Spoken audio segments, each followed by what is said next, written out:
శ్రీశక్తి థీమ్తో మహానాడు నిర్వహించాలని తెలుగుదేశం అధినేత చంద్రబాబు నిర్ణయించారు. సంప్రదాయ ఓటు బ్యాంకును కాపాడుకుంటూ పార్టీకి వెన్నుదన్నుగా ఉన్న బీసీలకు భరోసా ఇచ్చేలా వేడుకను విజయవంతం చేయాలని పిలుపునిచ్చారు.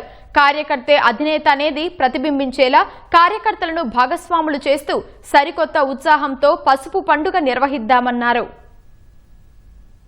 చంద్రబాబు అధ్యక్షతన జరిగిన తెలుగుదేశం పొలిట్ బ్యూరో సమావేశంలో మహానాడు 2026 నిర్వహణపై కీలక నిర్ణయాలు తీసుకున్నారు. ఈసారి స్త్రీ శక్తి ప్రధాన థీమ్ గా మహానాడును నిర్వహించాలని నిర్ణయించారు. పార్టీ ఆవిర్భావం నుంచి ఇప్పటి వరకు మహిళా సంక్షేమం, సాధికారత కోసం దేశంలోనే ఆదర్శంగా నిలిచేలా టీడీపీ చేపట్టిన విప్లవాత్మక పథకాలపై ఈ వేదికపై విస్తృతంగా చర్చించనున్నారు. ప్రభుత్వ పథకాల రూపకల్పనలో మహిళల భాగస్వామ్యానికిస్తోన్న ప్రాధాన్యాన్ని చాటి చెప్పాలని చంద్రబాబు నిర్దేశించారు. కార్యకర్తే పార్టీకి అసలైన అధినేత అనే బలమైన సందేశం మహానాడు ద్వారా ప్రతి ఒక్కరికి చేరాలన్నారు. డిజిటల్, భౌతిక రూపాల కలయికతో హైబ్రిడ్ విధానంలో పసుపు పండుగ నిర్వహించనున్నట్లు వెల్లడించారు. సమయపాలనకు పెద్దపీట వేస్తూ 2 రోజుల పాటు ఉదయం 9 గంటలకే మహానాడు కార్యక్రమాలు ప్రారంభం కానున్నాయి. క్షేత్రస్థాయి శ్రేణులను ఉత్తేజితం చేస్తూ ప్రతి ఒక్కరిని వేడుకలో భాగస్వాములను చేయాలని చంద్రబాబు ఆదేశించారు.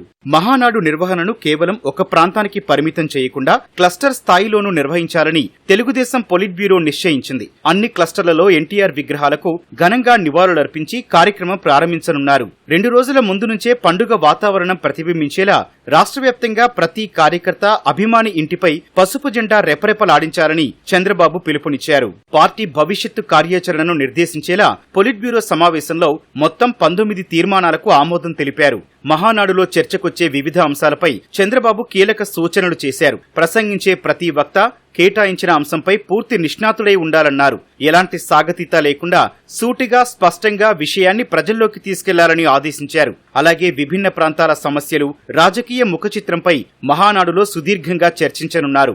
ఆంధ్రప్రదేశ్ కు సంబంధించి 10, తెలంగాణకు 4, అండమాన్కు చెందిన ఒక అంశంపై తీర్మానాలుంటాయి. ఉమ్మడి అంశాలపై మరో 4 తీర్మానాలు ప్రవేశపెడతారు. 2 రాష్ట్రాల్లోని తాజా రాజకీయ పరిస్థితులు, సవాళ్లపై ప్రత్యేక రాజకీయ తీర్మానం రూపంలో చర్చ జరగనుంది.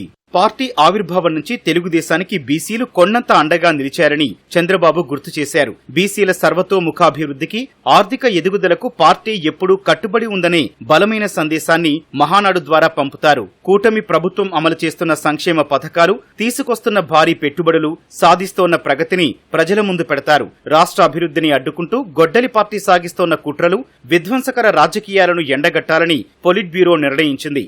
నా దేశం నా బాధ్యత నినాదంతో చేపట్టాల్సిన పొదుపు చర్యలపై కూడా మహానాడులో ప్రత్యేక చర్చ చేపడతారు.